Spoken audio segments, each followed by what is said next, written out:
ay programme mu mbooy. waaw. ah dama naan assisté ay programme mu mbooy mais mbooy su ma demee programme di ko feeñu du ma jox micro ma way. waaw kay waxal loolu. waxal Serigne Saliou. ah mbooy lan moo tax mu la du la jox micro. te da ngay dem moo tax. sama nijaay benn jour Tafa Silva dafa demoon paaleen bi di décorer foofu quoi. waaw léegi Mor Sène ne ma Omar mu ne ko waaw mu ne ma naa ñëw. wàcceel micro bi. mu ne ma naa ñëw di ko aw. waaw léegi ba ma ñëwee di ko aw ma yëkkati sama voix. waaw da ngay siggi. ba ma yëkkatee sama voix bàyyi ma teel la micro bi nii. ma yëkkatee sama voix. léegi ba ma yëkkatee sama voix. mbooy dagal ma saaga. teel ni dagal ma saaga ne ma tegal sama micro. waaw da ngay def ni waaw defal ni micro bi waaw. dagal ma saaga ne ma tegal sama micro. kan la. mbooy. ma dagal la saaga nday. ne ma tegal sama micro. ah loolu moo tax man ak moom ranking la quoi mais jàppalu ma ko dara barki Serigne Touba. mbooy moo la dagal saaga nday. barki yonent yàlla Muhammad billahi wallahi taala émission laa ne lu may wax lépp day leer. ok barki Serigne Touba ba yàlla sëñ Fallou laa ko doon aw mu dagal ma saaga ndey dama tegal. ah yow yaakaar da nga ko daan aw da nga daan nekk ci ginnaawam di ko aw. non c'est la première fois ma aw ko. ah yow da nga dem moom waxul nu histoire bi demee daal maanaam moom daf la invité wul ci programme bi wala lan la. ma ci programme bi sama nijaay moo ko doon aw. Tafa moo ko doon aw. waaw léegi Tafa dem paalen bi. dem décorer ji foofu noonu. waaw xam nga wala mu dem di décorer ji foofu léegi Mor Sène moo ma jël si sunu kër ne ma kaay awu mbooy. ma ñëw di awu mbooy ma yëkkati sama baat. waaw mbooy dagal ma saaga. est-ce que du ni nga yëkkatee sa baat tamit moo àndul ak baatam moo tax mu dagal la saaga. baatam moo suufee te man mënu maa wax ndànk même samay wax ak sunu waa kër wala may wax ak samay rakk damay yuuxu. mais est-ce que du fi ko programme bi toll. ci moment bi ko programme bi toll. loolu moo waral mu daggal la saaga mais est-ce que jublu na ci loolu ndax mbooy ku oyof la te gis nañ ne dafa yëg doomu aadama ndax moom jublu woon na rek pour saaga la. xëy na foofu la xelam toll. mais man dama ko comprendre rek xam ne sama grand la sama lépp la mais maa ngi koy woo daal le 1er janvier incha allahu rabbi. léegi bi loolu passé yéen gisante waat ngeen fi. gisante waat nañu. nga ne ko lan.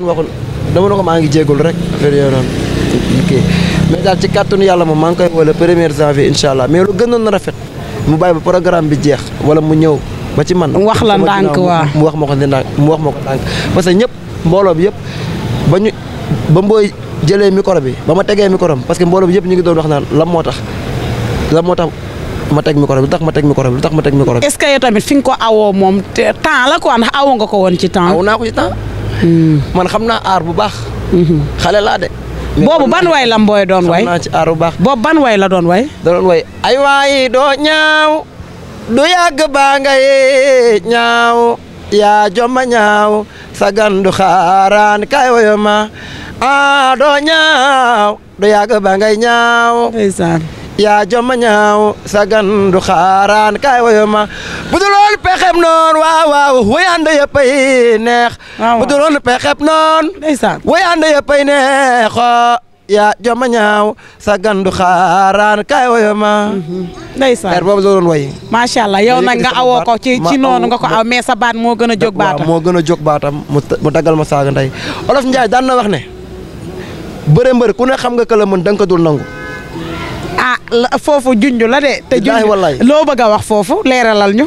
dama ne. na leer naanam toj ko waa. lamb ji. ku ne xam na ne kuy sa bàyyi. mais doo ko wax.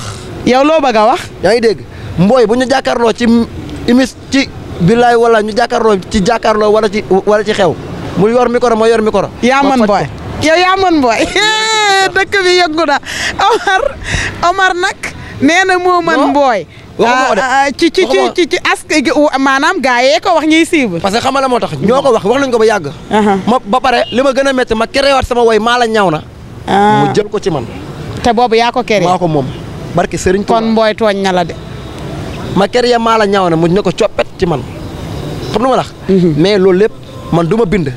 xëy na moom mooy bind mais man du ma bind man sama neexee léegi dama fiy keree way léegi. ndeysaan yaay Ndongo Lo de yow la ñuy xoolee Ndongo de boobu quoi. man dama bind parce que xam nga la moo tax damay jël sax sa way ak way kii ak sama way ma jël ko boole ko. woy ko te su ma ko woyee force day jaar yoon. day neex waaw loolu mayu yàlla la. kon kii dama naan DJ mën nañ koo tuddee Ndongo de ndax Ndongo Lo macha allah tubaar fakal la daawut way daawut bind. moom da daan xalaat way te daa ngeen dégg mu naan maa ko fi waxoon ala kasira gars yi di ko doxantoo ma bàyyi koog ñoom man dam li ma yore du jeex comme Ndongo Lo da daan jël kër yee gars yi jël comme nee na magam mbooy daa jël wayam waaye moom Maala looloo ko gën a naqari waaye dama naan baal ko rek léegi sa digganteeg Malick relation ban ngeen am Malick borom baax la Baye Fall la oyof na barke Serigne Saliou Mbacke bëgg na ma wax dëgg neex yàlla nag saa su ma ñëwee programme am mu yëkkati micro jox ma ko dama woyal ba mu neex pare yëkkati xaalis su bari jox ma ndeysaan barke Nabil Moustapha billahi wallahi Malick moo def loolu Malick tarkindaa borom Baxdaat sama nit la moo tax man su ma ko tuddeewul rek damay tooñ da bés bi moom nga ko tuddee barke yonente bi dama ko jox carte soutien ne ko mu ñëw def ba mu neex incha allah Serigne Touba te bëgg naa mu ñëw billahi parce que Baye Fall la oyof na fu ma ko fekk programme mu yëkkati xaalis su bari jox ma pare jox ma micro ne ma defal lu la neex ndeysaan kon kooku su ma ko tuddeewul rek damay tooñ wala mu doon baadoo la macha allah loolu am na solo comme Malick bés sant na la gërëm na la bés boobu na nga ñëw mbooy ma jaaga bés boobu na nga man sa digg sa wax sa yóbbante ci Malick man xam naa ne egg na ndax caméraman bi du umpanteeg Malick doomu ndayu kool kéréséem la kon di jéego boo yeggee wool Malick téléphone nga ne ko programme bi bésam